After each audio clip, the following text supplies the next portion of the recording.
ہیں۔ امید ہے کہ کل والا کام آپ نے کاپیوں کے اوپر نوٹ بھی کیا ہوگا، وہ جو سبق کا ہم نے تعارف پڑھا تھا۔ اور آگے پڑھنے سے پہلے جو ہے میں کچھ سوال آپ سے پوچھنا چاہوں گا جس کا آنسر آپ نے اسی ویڈیو کے نیچے کمنٹس میں کرنا ہے۔ تو سب سے پہلے یہ بتائیں کہ افسانہ کسے کہتے ہیں؟ افسانہ کسے کہتے ہیں؟ اور پنچایت کسے کہتے ہیں؟ ویری گڈ، ان دو سوالوں کے جواب آپ نے نیچے مجھے بتانے ہیں۔ اور اب ہم باقاعدہ طور پر جو ہے وہ آگے سبق کی طرف چلتے ہیں اور اس کی ہم ریڈنگ کریں گے۔ جمن شیخ اور الگو چودھری، انڈرلائن کیجئے گا، چودھری لفظ جو ہے وہ یوں لکھا جانا زیادہ بہتر ہوتا ہے اور یہی اس کا املاء درست ہے۔ میں بڑا یارانہ تھا، مطلب بڑی گہری دوستی تھی۔ ساجے میں کھیتی ہوتی، یعنی کہ مل جل کر وہ کام کرتے تھے آپس میں۔ لین دین میں بھی کچھ ساجہ تھا، ایک کو دوسرے کا پر کامل اعتماد تھا، کامل اعتماد، مکمل بھروسہ۔ جمن جب حج کرنے گئے تو جمن جب ڈیش کرنے گئے حج، تو اس کا مطلب ہے کہ جمن مسلمان ہے، تو اپنا گھر الگو کو سونپ گئے تھے، اور الگو جب باہر جاتے تو جمن پر اپنا گھر چھوڑ دیتے، یعنی کہ ڈیپینڈنٹ تھے، کہ اتنا اعتماد تھا کہ ایک دوسرے کے اوپر وہ سارا جو ہے وہ معاملہ چھوڑ دیتے تھے کہ آپ ہی جو ہے میرے گھر کی جو ہے حفاظت بھی کیجیے گا، کاروبار معاملات جو بھی تھے۔ اس دوستی کا آغاز اسی زمانے میں ہوا جب دونوں لڑکے جمن کے پدر بزرگوار شیخ جمعراتی کے روبرو، پدر بزرگوار یعنی کہ اس کے دادا نانا بزرگوں کے سامنے جو ہے، جن کا نام جو تھا شیخ جمعراتی تھا، روبرو ذنائے ادب طے کرتے تھے، یعنی کہ ایک طرح سے ان کے سامنے بڑے ادب کے ساتھ جو ہے وہ بیٹھتے تھے۔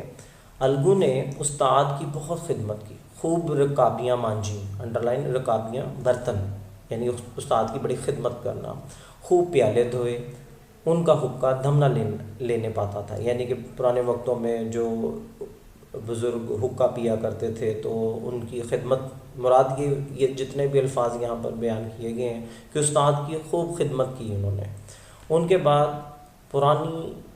باپ پرانی وضع کے آدمی تھے، تعلیم کے مقابلے میں انہیں استاد کی خدمت پر زیادہ بھروسہ تھا۔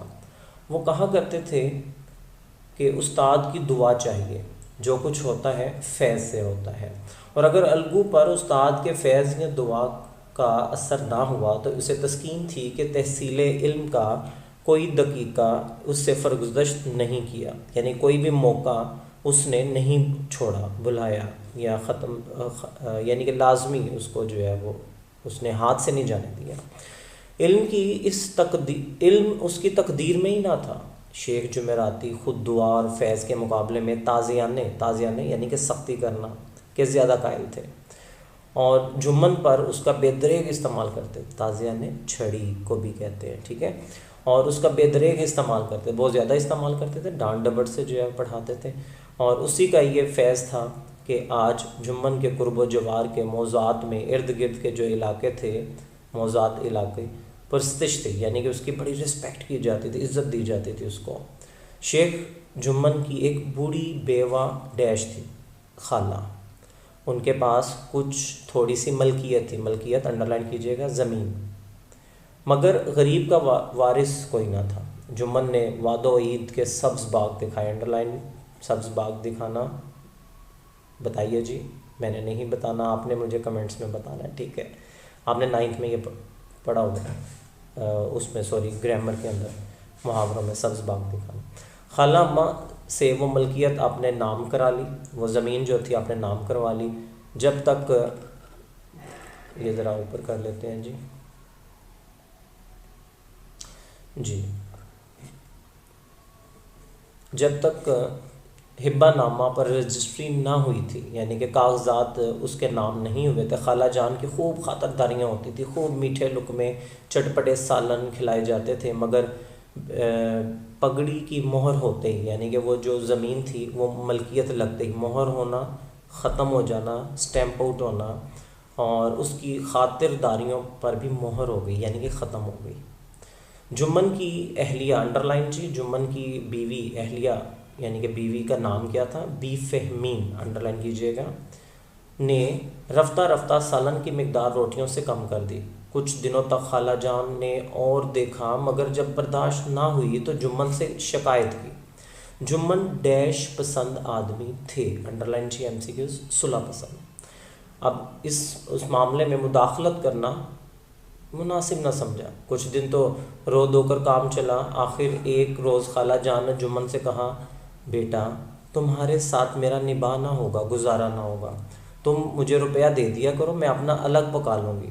جمن نے بے اتنائی سے لاپرواہی سے جواب دیا، روپیہ کیا یہاں پھلتا ہے؟ خالہ جان نے بگڑ کر کہا، تو مجھے نان نمک چاہیے یا نہیں، یعنی کہ مجھے کچھ کھانا پینا ہے کہ نہیں ہے؟ جمن نے مظلومانہ انداز سے جواب دیا، چاہیے کیوں نہیں، میرا خون چوس لو۔ کوئی یہ تھوڑا ہی سمجھتا تھا کہ تم خواجہ خضر کی حیات لے کر آئی ہو، مراد یہ کہ بہت لمبی عمر لے کر آئی ہو۔ خالہ جان نے اپنے مرنے کی بات نہیں سن سکتی تھی، جامے سے باہر ہوئیں، غصے میں آ گئیں، پنچایت کی دھمکی دی۔ جمن ہنسے، وہ فاتحانہ ہنسی جو شکاری کے لبوں پر ہرن کو جال کی طرف جاتے ہوئے دیکھ کر نظر آتی ہے۔ ہاں ضرور پنچایت کرو، فیصلہ ہو جائے گا، مجھے بھی دن رات کا وبال پسند نہیں، یعنی کہ یہ جھگڑا۔ پنچایت کی صدا کس کے حق میں اٹھے گی، اس کے متعلق شیخ جمن کو اندیشہ نہیں تھا، کوئی شک نہیں تھا اس کو۔ قرب و جوار میں ایسا کون تھا جو ان کا شرمندہ منت نہ ہو، کون ان کے احسان کے نیچے نہ دباؤ، کون تھا جو اس کی دشمنی کو حقیر سمجھے، کون تھا جو شیخ جمن کی دشمنی کو مول لیتا؟ کس میں اتنی جرأت تھی کہ جو ان کے سامنے کھڑا ہو سکتا تھا؟ آسمان کے فرشتے تو پنچایت کرنے آئیں گے نہیں، مطلب یہ کہ یہیں سے لوگوں نے پنچایت میں بیٹھنا ہے نا، تو وہ تو گواہی دیں گے شیخ جمن کی۔ تو آگے دیکھتے ہیں جی۔ اس کے بعد کئی دن تک بوڑھی خالہ لکڑی لیے MCQs، خالہ لکڑی لیے آس پاس کے گاؤں کے چکر لگاتی رہیں۔ کمر جھک کر کمان ہو گئی تھی، ایک قدم چلنا مشکل تھا، مگر بات آ پڑی تھی، آپ کا تصفیہ ضروری تھا، اس کا تصفیہ، فیصلہ کرنا ضروری تھا۔ شیخ جمن کو اپنی طاقت، رسوخ اور منطق پر کامل اعتماد تھا، یعنی کہ وہ سمجھتا تھا کہ بس پراؤڈ، غرور تھا اس کو اپنی طاقت کے اوپر، اثر و رسوخ تھا اس کا، اور اس کے پاس بڑا نالج ہے، منطق سے وہ دلیل سے بات کرے گا، بڑا اعتماد تھا اس کو۔ وہ کسی کے سامنے فریاد کرنے نہیں گیا، یعنی کہ اس نے یہ سمجھا ہی نہیں ہے کہ میں کسی کے سامنے جو ہے وہ اپنی بات بتاؤں یا میں اپنا ڈیفینس کر سکوں۔ تو اس نے کہا میرا کسی نے کیا بگاڑنا ہے۔ تو بوڑھی خالہ نے اپنی دانست میں، اپنی عقل میں گریہ زاری کرنے کے میں کوئی کسر نہ اٹھا رکھی تھی، یعنی دوسروں کے سامنے رونا دھونا، اپنی بپتا سنانی، اور اس میں کوئی کسر نہ اٹھا رکھی تھی۔ خوبی تقدیر کہ تقدیر کی خوبی تو دیکھیں، کوئی اس طرف مائل ہی نہ ہوا، کیونکہ بوڑھی بیوہ تھی، غریب تھی، اور یہاں پر ہمارے معاشرے میں ایسا ہی ہے نا، غریب کی کون سنتا ہے۔ تو کسی نے تو یوں ہی ہاں ہوں کر کے ٹال دیا، کسی نے زخم پر نمک چھڑک دیا۔ چاروں طرف سے گھوم گھام کر بڑھیا الگو چودھری کے پاس آئی، لاٹھی پٹک دی اور دم لے کر کہا، بیٹا تم بھی گھڑی بھر کو میری پنچایت میں چلے آنا۔ الگو بے رخی سے بولے، مجھے بلا کر کیا کرو گی، کئی گاؤں کے آدمی تو آئیں گے ہی۔ خالہ نے ہانپ لیا، خالہ کو پتہ چل گیا یہ کیا کہنا چاہ رہا ہے۔ اپنی فریاد تو سب کے کانوں میں ڈال آئی ہوں، آنے نہ آنے کا حال اللہ جانے۔ الگو نے جواب دیا، یوں آنے کو تو میں بھی آ جاؤں گا، مگر پنچایت میں منہ نہ کھولوں گا۔ خالہ نے حیرت سے پوچھا، کیوں بیٹا؟ الگو نے پیچھا چھڑانے کے لیے کہا، اب اس کا کیا جواب؟ اپنی طبیعت، جمن میرے پرانے دوست ہیں، ان سے بگاڑ نہیں کر سکتا۔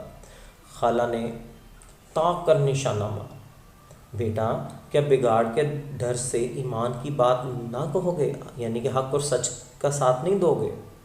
شام کو ایک پیڑ کے نیچے پنچایت بیٹھی۔ وہ ایک گاؤں کے اندر، عام طور پر ہر گاؤں کے باہر جو ہے ایک بڑا سا درخت ہوتا ہے، وہاں پر اکثر لوگ جو ہے وہ بیٹھ کر بات چیت کرتے ہیں، تو اسی کے نیچے جو ہے وہ پنچایت بھی لگی، اور ٹاٹ بچھا ہوا تھا، مراد یہ کہ نیچے چٹائیاں بچھائی ہوئی تھی، کپڑا بچھائے ہوئے تھے، حقہ پانی کا بھی انتظام تھا، کھانے پینے کا انتظام تھا، یہ سب شیخ جمن کی مہمان نوازی تھی۔ وہ خود الگو چودھری کے ساتھ دور بیٹھے ڈیش پی رہے تھے۔ MCQs آ سکتا ہے لسی پی رہے تھے، چائے پی رہے تھے، حقہ پی رہے تھے، تو درست جواب جو ہے حقہ پی رہے تھے۔ جب پنچایت پوری بیٹھ گئی تو بوڑھی بی نے حاضرین کو مخاطب کر کے کہا کہ پنچوں، آج 3 سال ہوئے میں نے اپنی سب جائیداد اپنے بھانجے جمن کے نام لکھ دی تھی۔ اسے آپ لوگ جانتے ہوں گے، جمن نے مجھے تعین حیات پوری زندگی کے لیے روٹی کپڑا دینے کا وعدہ کیا تھا، تو سال 6 مہینے تو میں نے اس کے ساتھ کسی طرح رو دھو کر کاٹے، مگر اب مجھ سے رات دن کا رونا نہیں سہا جاتا۔ مجھے پیٹ کی روٹیاں تک نہیں ملتی، بے کس بیوہ ہوں، تھانہ کچہری کر نہیں سکتی، سوائے تم لوگوں کے اور کس سے اپنا دکھ درد رہوں۔ تم لوگ جو راہ نکال دو اس راہ پر چلوں، اگر میری برائی دیکھو میرے منہ پر تھپڑ مارو، جمن کی برائی دیکھو تو اسے سمجھاؤ، کیوں ایک بے کس کی آہ لیتا ہے، بدوا لیتا ہے۔ رامدن مصر بولے، جمن میاں پنچ کس سے بنتے ہو؟ یعنی کہ وہ جو جیسے شروع میں نے آپ کو بتایا تھا پنچایت کیا ہوتی ہے، کل کے لیکچر میں آپ نے سنا، تو جج کسے بناتے ہو؟ پنچ۔ ابھی اسے طے کر لو۔ جمن نے حاضرین پر ایک اڑتی ہوئی نگاہ ڈالی، کیوں کہ وہ ذرا تکبر میں تھا، غرور میں تھا، دلیرانہ انداز سے کہا، خالہ جان جسے چاہے پنچ بنا لے، مجھے عذر نہیں ہے، مجھے کوئی اعتراض نہیں ہے۔ خالہ نے چلا کر کہا، ارے اللہ کے بندے، تو پنچوں کے نام کیوں نہیں بتا دیتا؟ جمن نے بڑھیا کو غضبناک بڑے غصے کی نظروں سے دیکھ کر کہا، اب اس وقت میری زبان نہ کھلواؤ، جسے چاہو پنچ بنا دو۔ خالہ نے جمن کے اعتراض کو تاڑ لیا، بولی، بیٹا خدا سے ڈر، میرے لیے کوئی اپنا ایمان نہ بیچے گا؟ اتنے بھلے اتنے اچھے شریف آدمیوں میں کیا سب تیرے دشمن ہیں؟ تو سب کو جاننے دو، ان سب کو تو جاننے دو، الگو چودھری کو تو مانے گا کیونکہ وہ اس کا دوست تھا۔ تو جمن فرتے مسرت بڑی مسکراتے ہوئے خوشی سے باغ باغ ہو گئے، مگر ضبط کر کے نا اس نے چھپا لی اپنی وہ ہنسی کے اندر سے، تو وہ لڈو پھوٹ رہے تھے اس کے دل میں کہ میرا دوست ہی جو ہے وہ بننے لگا ہے، لیکن اس نے جو ہے وہ ضبط کر لیا۔ تو الگو چودھری ہی صحیح میرے لیے، جیسے رامدھن مصر ویسے الگو، یعنی کہ ساتھ میں ہی دوسرے کا بھی نام بتا دیا اس نے، کوئی دشمن نہیں ہے۔ الگو بغلے جھانکنے لگے، یعنی کہ ادھر ادھر دیکھنے لگے کہ میں بنوں گا اس جمیلے میں، اس جھگڑے میں اصل میں نہیں پھنسنا چاہتے تھے۔ معترضانہ بڑے اعتراض کرتے ہوئے انداز سے کہا کہ بوڑھی خالہ، بوڑھی اماں، تم جانتی ہو کہ میری اور جمن کی گاڑی دوستی ہے، بڑی گہری دوستی ہے۔ خالہ نے جواب دیا، بیٹا دوستی کے لیے کوئی اپنا ایمان نہیں بیچتا، پنچ کا حکم اللہ کا حکم ہے، پنچ کے منہ سے جو بات نکلتی ہے وہ اللہ کی طرف سے نکلتی ہے۔ الگو نے کہا، جمن شیخ، ہم اور تم پرانے دوست ہیں، جب ضرورت پڑی تو تم نے میری مدد کی اور میں نے جو بن پڑا ہے تمہاری خدمت کرتے ہوئے، مگر اس وقت نہ تم ہمارے دوست ہو اور نہ ہم تمہارے دوست ہیں، یہ انصاف اور ایمان کا معاملہ ہے۔ خالہ جان نے پنچوں سے اپنا حال کہہ سنایا، تم کو بھی جو کچھ کہنا ہو کہو۔ جمن ایک شان فضیلت سے اٹھے بڑے تکبرانہ انداز میں اور بولے، پنچو، میں خالہ جان کو اپنی ماں کی بجائے سمجھتا ہوں اور ان کی خدمت میں کوئی کسر نہیں رکھتا۔ ہاں، عورتوں میں ذرا انبن رہتی ہے، اس میں مجبور ہوں، عورتوں کی تو یہ عادت ہی ہے، مگر ماہوار روپیہ دینا میرے قابو سے باہر ہے، کھیتوں کی جو حالت ہے وہ کسی سے چھپی نہیں۔ آگے پنچوں کو حکم سر اور ماتھے پر، الگو کو آئے دن عدالت سے واسطہ رہتا تھا، ڈیش آدمی تھے۔ پہلے ہم نے پڑھا تھا کہ جمن کون سے آدمی تھے، ویری گڈ، آپ نے مجھے کمنٹس میں بتانا ہے۔ اور یہاں پر ہم نے MCQs کریٹ کرنا ہے کہ الگو قانونی آدمی تھے۔ جمن سے جرح کرنے لگے، ایک ایک سوال سین کے اوپر پیش پڑھیے گا، ٹھیک ہے بچوں؟ عام طور پر بچے پڑھ دیتے ہیں سوال، بچے کیا بڑے بھی پڑھ دیتے ہیں، تو اصل میں تلفظ ہم نے ساتھ ساتھ چونکہ 10th کلاس میں بھی آگے جو ہے وہ، اور ہر زبان کا ایک جو ہے وہ حق ہے کہ اس کو صحیح انداز میں ادا کیا جائے۔ تو میں تو ٹیچر بھی ہوں لیکن اسٹوڈنٹ بھی ہوں، میں تو خود ابھی سیکھ رہا ہوں، ٹھیک ہے جی؟ تو کوشش کیا کریں کہ ہر روز کوئی نیا لفظ جو ہے وہ آپ سیکھیں۔ تو سین کے اوپر پیش پڑھیے گا سوال، جمن کے دل پر ہتھوڑے کی ضرب کی طرح لگتا تھا، چوٹ کی طرح۔ جمن حیرت میں تھے کہ الگو کو کیا ہو گیا ہے، ابھی تو یہ میرے ساتھ بیٹھا کیسے مزے مزے کی باتیں کر رہا تھا، اتنی دیر میں اب ایسی کایا پلٹ گئی کہ ایسا کیا ہو گیا کہ میری جڑ کھودنے پر آمادہ ہو گیا کہ مجھے ہی نقصان پہنچا رہا ہے۔ اچھی دوستی نبھائی ہے، جرا ختم ہو۔ جرا کہتے ہیں بیٹا سوال جواب کو، کہ جب کٹہرے میں کوئی کھڑا ہوتا ہے تو اس سے سوال پوچھے جاتے ہیں، کراس کویسچن کیے جاتے ہیں۔ کے بعد الگو نے فیصلہ سنایا، لہجہ نہایت سنگین اور تحکمانہ تھا۔ شیخ جمن پنچوں نے اس معاملے پر اچھی طرح غور کیا۔ زیادتی سراسر تمہاری ہے، کھیتوں سے معقول یعنی کہ مناسب نفع ہوتا ہے، تمہیں چاہیے کہ خالہ جان کے ماہوار گزارے کا بندوبست کر دو، اس کے سوائے اور کوئی صورت نہیں۔ اگر تمہیں یہ منظور نہیں تو ہبہ نامہ منسوخ سمجھا جائے گا، کہ وہ جو زمین تمہارے نام لکھوائی گئی ہے اس کو ہم ختم کر دیں گے۔ جمن نے فیصلہ سنا اور سناٹے میں آ گیا۔ احباب سے کہنے لگا کہ شارٹ آنسر کویسچن بھی ہے جی، کہ جمن نے فیصلہ سنا تو اس نے کیا کہا؟ بھائی اس زمانے میں یہی دوستی ہے، جو اپنے اوپر بھروسہ کرے اسی کی گردن پر چھری پھیری جائے۔ اس فیصلے نے الگو اور جمن کی دوستی کی جڑیں ہلا دی۔ یہ آپ نے آج کا ہوم ورک بھی ہے، یہ اقتباس آپ نے اپنی کاپیوں کے اوپر تشریح کرنی ہے، اس کی نثر پارے کی یہ والی، ٹھیک ہے؟ جو 4 مشکل الفاظ کے معنی بھی لکھنے آپ نے۔ جڑیں ہلا دی۔ تناور طاقتور درخت حق سچ کا ایک جھونکا بھی نہ سہ سکا، برداشت کر سکا۔ وہ اب بھی ملتے تھے، مگر وہ تیر و سپر کی طرح، جیسے تیر اور کمان ہوتی ہے، مل جائیں تو اکٹھے لیکن ایک دم جدا۔ جمن کے دل سے دوست کی غداری کا خیال دور نہ ہوتا تھا اور انتقام کی خواہش چین نہ لینے دیتی تھی۔ خوش قسمتی سے موقع بھی جلد ہی مل گیا۔ الگو چودھری پچھلے سال میلے سے بیلوں کی ایک اچھی گویائی مال لائے تھے، بیلوں کی ایک اچھی نسل کی جوڑی لے کر آئے تھے۔ بچھائی نسل تھی کہ خوبصورت بیل تھے۔ مہینوں تک قرب و جوار ارد گرد سے لوگ انہیں دیکھنے آتے رہے۔ لے بیٹا جی، آج کا لیکچر ہم یہیں پہ ختم کرتے ہیں۔ آپ کا ہوم ورک بھی میں نے آپ کو بتا دیا، ڈائری ورک، اور انشاءاللہ محمد امین کو اجازت دیجیے۔ کل نئے لیکچر اور آگے جو ہے وہ انشاءاللہ ہم پڑھیں گے۔ تو آپ تب تک کے لیے آپ سب کو اللہ حافظ۔ خوش رہیں، خوشیاں بانٹیں، اس سے مزید خوشیاں ملتی ہیں۔ اللہ حافظ۔